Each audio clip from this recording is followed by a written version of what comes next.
برادرکان و خواهرکان عزیز، من فرهناز و این برنامه در مهمانی ویتامین هاست و چون هر وقت ما میخوایم تا شما رو با ساخت جسم انسان شناس نموده دایر به بهداشت سلامتی توصیه ها دهیم و این نوبت دخترکان زیرک و کنجکاو که میخواند همیشه سالم باشند و آنها تربیت گیرندگان کودکستان رقم 41 شهر دوشنبه هستند در برنامه ما شرکت می‌ورزند و ما میخوایم شما رو با یکی از موضوعهای مهمی روز شناس نماییم.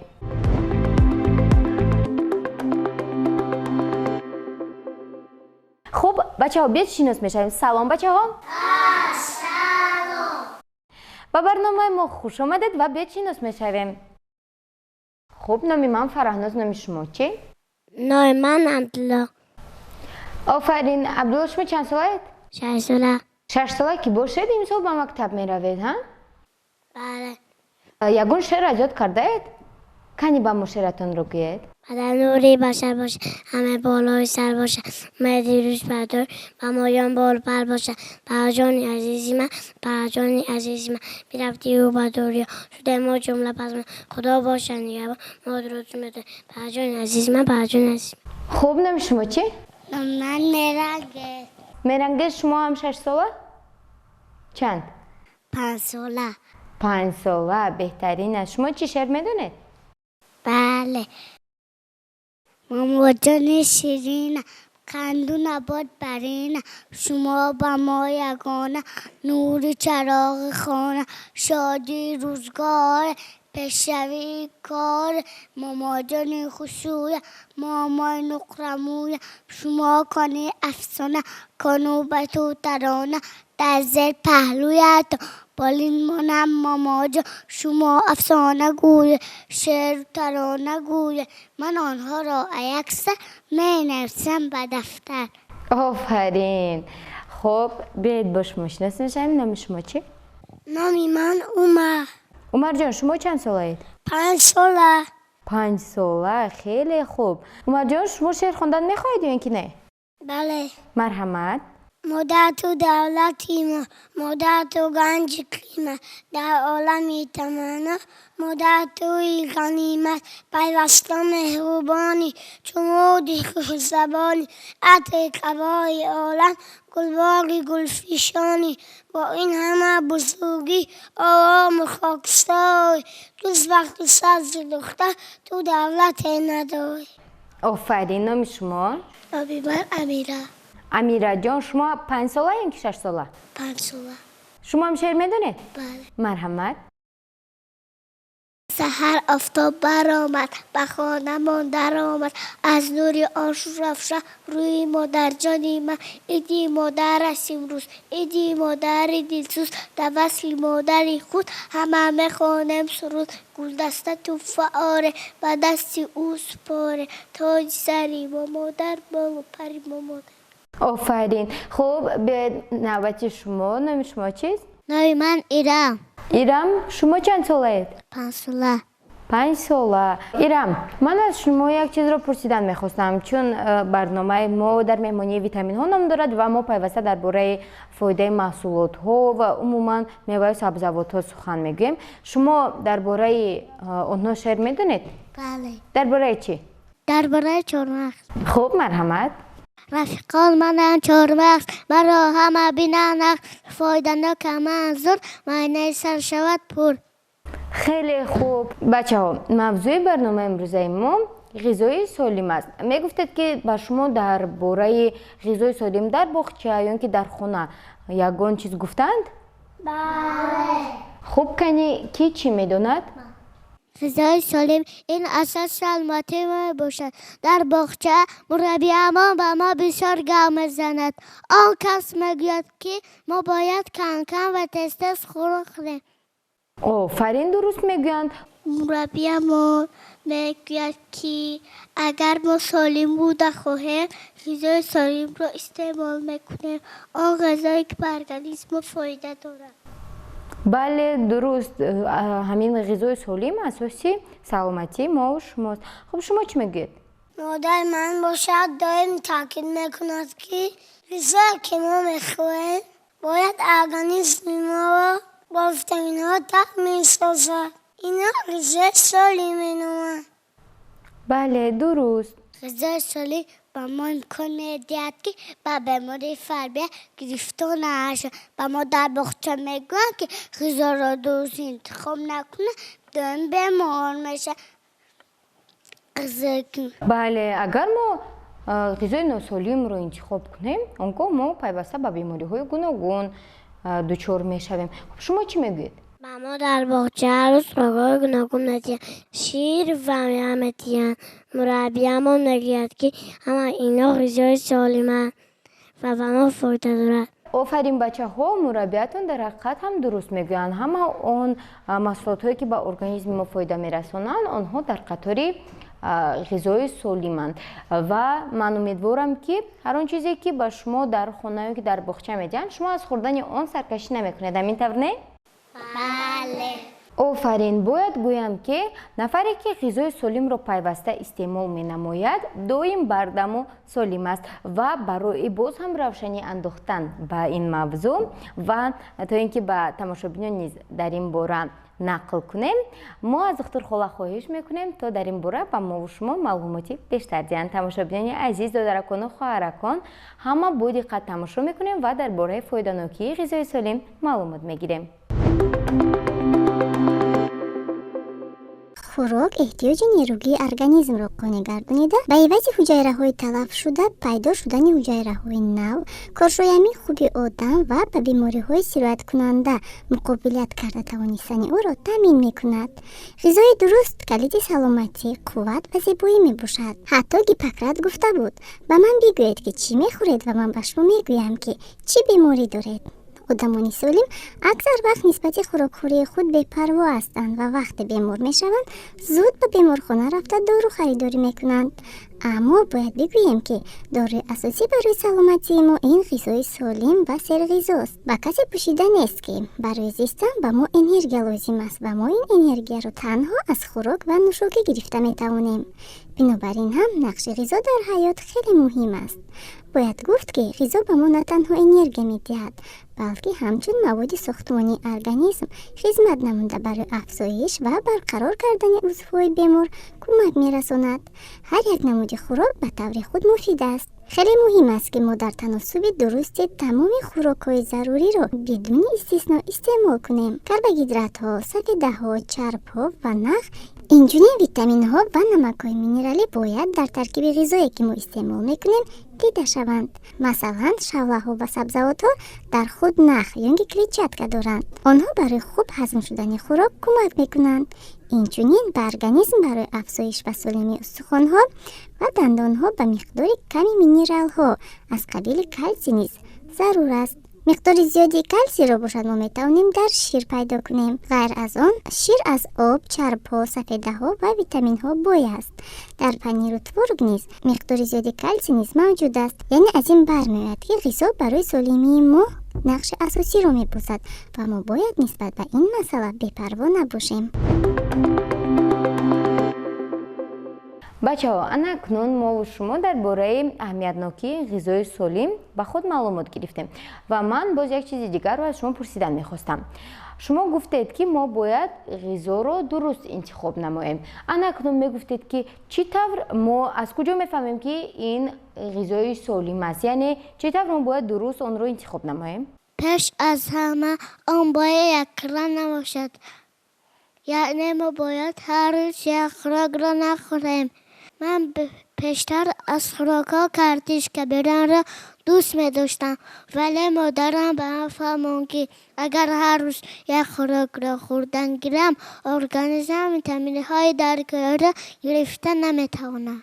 بله، مادرتون در حقیقت هم درست میگویند، زیرا کارتوشکا البته فایده آور است ولی در ترکیب آن نه همه ویتامین ها و ماده های فایده آوری هستند که به ارگانیسم ما ضرورند و برای این گونه ویتامین ها را به دست آوردن ما باید پیوسته غذاهای گوناگون را استعمال نماییم. اکنون نوبت شما میره، شما چی میگویید؟ مربی‌مون دایم مشغوله. با ما گفتن که غذایی که ما استعمال میکنیم باید از سفیده بوی باشد، زیرا حجایره‌های بدن ما از سفیده حاصل میشود. بله درست. خب شما چی میگویید عمر؟ مربیان به ما گفتن که اگر سفیده کم شود ایمونیته پس می شود. خوراک که ما استعمال میکنیم باید در شرایط خانه یا باغچه پخته شده باشد. بله، برای اون که مسئولیت بدنمان یعنی ایمونیته بدنمان بلند شود و ما بیمار نشویم. خب غذایی که ما میخوریم باید در ترکیبش گلیکوز داشته باشه. گلیکوز به ما قوت میده. در باغچه هر روز به ما شیر و جور قوت میدن. مربیمون میگوید که این محصولات به ما فایده کلان دارد. یعنی در حقیقت هم درست میگوید. شیر و جرقات و گلوکوز به ارگانیسم ما فایده کلان میرساند و قوت میبخشد. خب باز غذای ما از ویتامین ها بای باشد. اینچنین ما بیشتر میوه و سبزیجات رو در شرایط روزانه استعمال نماییم. خیلی خوب بچه ها، فکری همه شما درست است و میدونید چی؟ من از شما پرسیدن میخواهم که آیا همه اون قاعده ها، همه اون توصیه هایی رو که شما نمبر کردید خودتون رعایت میکنید یا نه؟ بله. بهترین است و دادرکان و خواهرکان عزیز، باور دارم که شما نیز به مثل این دوستریکان زیرک و کنجکاو میخواهید همیشه سالم باشید و از توصیه های دکتران و همزمان والدان و مربیان سرکشی نکرده غذای سالم را پیوسته استعمال می نماید و باید قید نمود که هر یک چیز معیاری خود را دارد و مخصوصا خوراکخوری نیز دارای قاعده های مخصوص می باشد که هنگام رعایت آنها ما تنها به ارگانیسممان فایده می رسانیم، ولی اگر برعکس ما قاعده های خوراکخوری را رعایت ننماییم پس ما میتوانیم بیمار شویم. درباره این دکتر خاله میتوانند به ما معلوماتی مکمل دهند. از این رو بیاید همه یک جای تماشا میکنیم و به خلاصه میآییم آیا ما قاعده های خوراکخوری را رعایت میکردیم یا اینکه نه.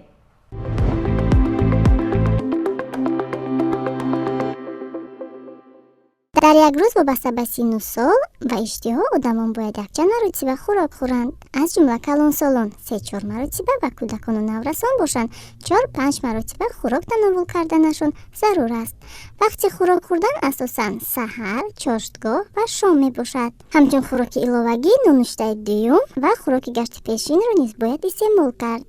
با ترتیب خوراک خوردن گرب سلامتی است. یگان محصولات طلبات ارگانیسم را به تمام ماده های ضروری پورا قانع کننده نمیتواند. مثلا گوشت هر خیل امینوکیسلات های ضروری داشته باشد هم به مقدار کافی ماده های مینرالی و ویتامین ها را ندارد. نان باشد بسیار کربوهیدرات داشته دیگر ماده های به ارگانیسم ضروری در آن دیده نمیشوند. از همین سبب به خوراک آدم محصولات های سرسپیده، روغن حیوانات و نباتات، سبزیجات سر ویتامین و از نمک‌های مینرالی بای را علاوه می‌کنند. برای کودکان و نورسان ضرور است که پیش از سرشوی درس خوراک گوشت‌دار، جرقه‌دار، ماهی‌دار یا شیردار خورند. سپیده آنها برای سبزش ارگانیسم کودکان ضرور است. نهاری سرغذا باشد قابلیت کاری فکری و جسمانی آدم را بهتر می‌کند. نیم گرسنگی دائمی، پرهیزی، نیم سیری باشد به ارگانیسم انکشاف یابنده مخصوصا به ارگانیسم کودکان و نورسان ضرری کلان دارد. گاهی روزی کم یا سر و سیمه خوراک خوردن یا عموما به نهاری به مکتب رفتن کودکان نارواست. راه روان، هنگام کتابخوانی یا تماشای تلویزیون خوراک خوردن نیز ممکن نیست.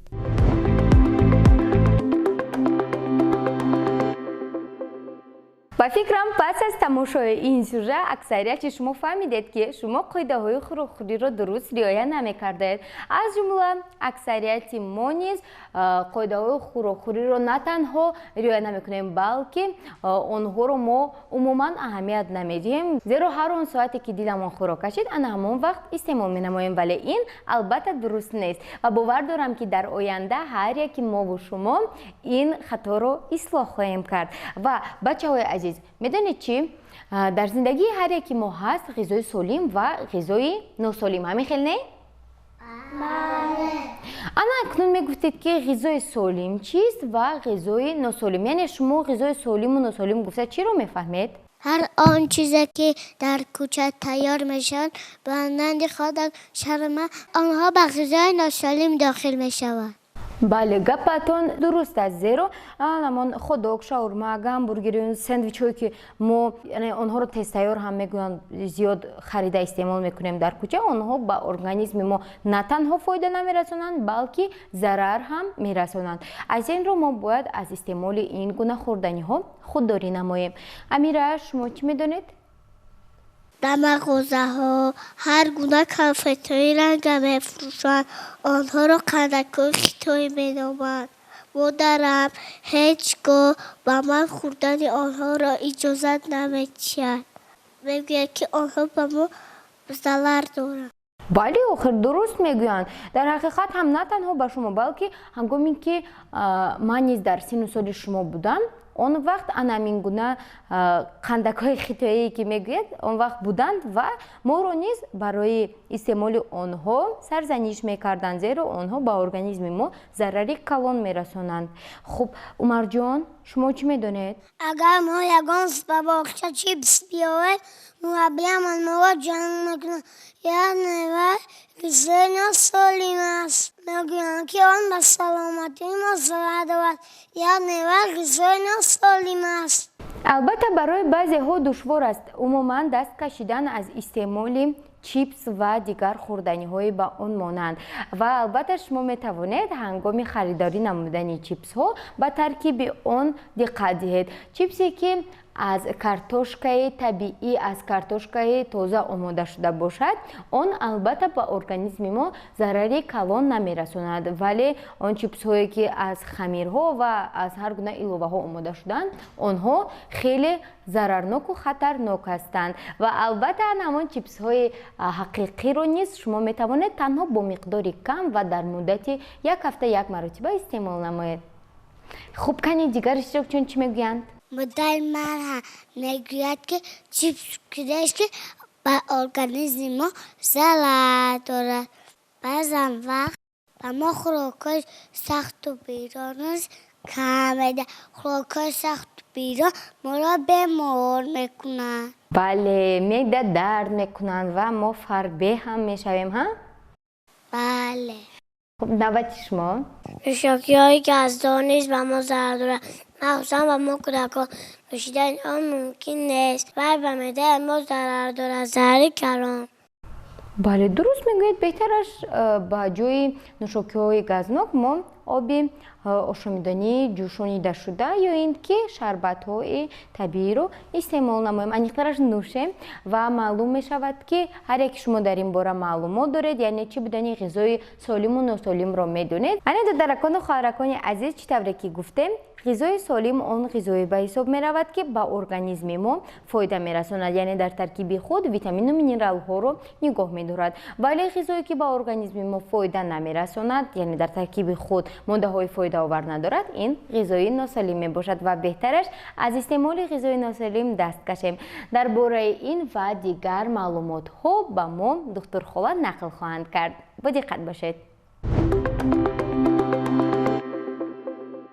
олимони ғизошинос якҷо бо намояндагони соҳаи тиб тадқиқот гузаронида номгӯи маҳсулотҳое ки ба организм зарар доранд тартиб доданд дар ҷои якуми ин рӯйхат чипс меистад дар хусуси он ки таркиби чипс аз равған хушбӯйкунанда ва канцерогенҳову углевод бой аст ва ин маҳсулотҳо ба организм махсусан ба организми кӯдакон зиён дорад ҳама аллакай медонанд мо бошем дар ин ҷо илова карданем ки истеъмоли пайвастаи чипсҳо сабаби сар задани бемориҳои саратон камхунӣ фишорбаландӣ вайрон шудани раванди ҳазми хӯрок ва ҳатто гастрит низ мегардад дигар маводи ғизоие ки ба кӯдакон зарар дорад ин нӯшокиҳои газдори ширин мебошад дар таркиби ин обҳо аспартам ва бензонати натрия мавҷуд аст ин моддаҳо боиси дар кӯдакон пайдо шудани реаксияҳои аллергетикӣ ва беқувватӣ мегарданд инчунин олимон муайян намуданд ки кӯдаконе ки обҳои газдори ширинро пайваста истеъмол мекунанд назар ба дигар ҳамсолонашон дағалтар буда зуд асабӣ мешаванд ҳамчунин чунин обҳо сабаби афзурдаҳолии кӯдакон низ мегарданд хӯрокҳои ба истилоҳ тезтайёр низ ба организми инсон махсусан кӯдакону наврасон зарари ҷиддӣ доранд духтурон тавсия медиҳанд ки ба кӯдакон аслан донистани ин гуна хӯрокҳо лозим нест шаурма билиши бургер хотдог ва ғайра хӯрокҳое мебошанд ки ба организми кӯдакон тамоман фоидаи надоранд ва равғане ки онҳоро дар он мепазанд рӯзҳову ҳафтаҳо иваз карда намешаванд, ин намуди хӯрок на танҳо бефоида, балки зараровару хатарнок низ ба ҳисоб меравад. оқибати оддитарини истеъмоли чунин ғизо метавонад заҳролудшавӣ аз ғизо ё шикамдард бошад, аммо дар оянда вақте пайваста аз онҳо истифода бурдан мегирад, он метавонад ба бемории фарбеҳӣ, сустии организм, вайроншавии мубодилаи моддаҳо, бемориҳои гурда ва рагҳо оварда расонад. дӯстуракони азиз, номгӯи чунин ғизоҳо бисёранд ва дар барномаҳои минбаъда мо кӯшиш мекунем шуморо бо онҳо шинос намоем, то ин ки аз хӯрдани онҳо худдорӣ намуда саломатиатонро ҳифз намоед. бачаҳо, шумо дар боло гуфтед ки ғизоеро ки мо истеъмол мекунем бояд дар таркиби худ витамину минералҳои фоидаовар дошта бошад.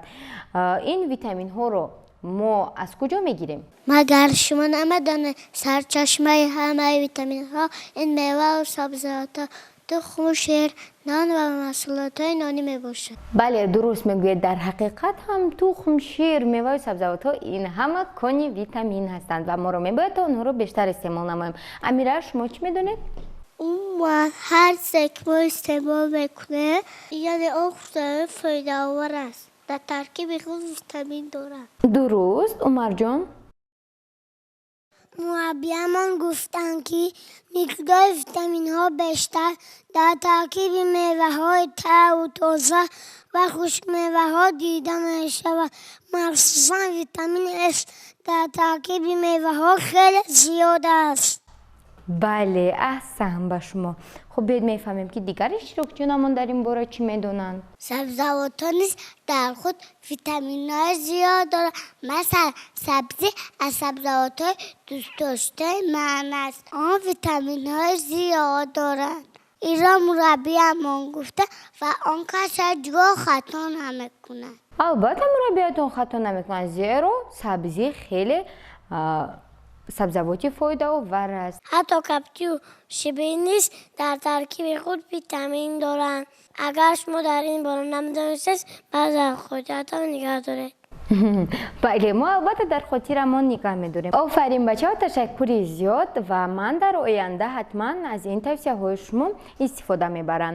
ва бояд гӯям ки баъзан вақт ҳастанд хурдсолоне ки умуман сабзавотро истеъмол карда наметавонанд ва агар додаракону хоҳаракони азиз сабзавоти дӯстдоштаи яке аз иштирокчиёни мо сабзӣ бошад, бештари хурдсолон бошанд, онро ҳатто хӯрда наметавонанд. вале бояд гӯям ки духтурхола барои шумо як сюжаи махсус омода карданд ки дар он дар бораи яке аз сабзавотҳои фоиданок ба мову шумо тавсия медиҳанд. шояд ин сабзавоти дӯстдоштаи шумо бошад ва ё баръакс шумо онро истеъмол накунед ва умедворам ки пас аз тамошои ин сюжа ҳамаш тағйир меёбад.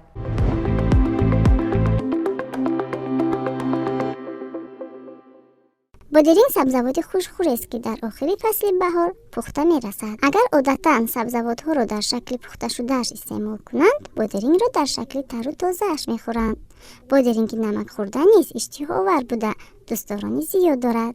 таркиби бодиринг аз сафеда, қанд, клетчатка, оҳар, кислотаҳои органикӣ, витаминҳои Б, С, ПП, Е ва микроунсурҳо иборат аст. бинобар маълумоти Абуалӣ ибни Сино, бодиринг таб ва ташнагиро мешиканад, пешобро меронад, меъдаро қувват мебахшад. ҳангоми бемориҳои ҷигар хӯрдани бодиринг хеле муфид аст. табибони халқӣ бодирингро чун ғизои парҳезӣ, талхарон ва иштиҳоовар ба кор мебаранд. оби бодиринг барои равондани доғи кунҷитак ва гармича фоида дорад. бояд гуфт ки 95% бодирингро об ташкил медиҳад. бодирингҳои тару тоза барои нафароне ки аз бемориҳои дилу рагҳо, ҷигар, гурда ва фарбеҳӣ азият мекашанд, давои хеле хубест. обе ки дар таркиби бодиринг мавҷуд аст, ба ҷорӯбе монанд буда ҳама моддаҳои нолозимаро организм руфта мебарад. агар онро пайваста истеъмол кунед, барои об шудани санги гурда кӯмак мерасонад. чӣ тавре гуфтем, таркиби бодиринг аз бисёр витаминҳои барои организм даркорӣ бой аст ин аст ки истеъмоли он иммунитетро яъне масъулияти баданро боло карда ба ҷисм нерӯ мебахшанд. ҳангоми хӯрдани бодиринг пӯсташро ҷудо накунед, зеро дар пӯсти он миқдори зиёди витамини С мавҷуд аст. дар таркиби афшураи бодиринг як намуд гормоне мавҷуд аст ки барои истеҳсоли инсулин мусоидат мекунад. калий ва магний дар таркиби он буда гардиши хунро ба танзим дароварда фишорро як хел нигоҳ медорад.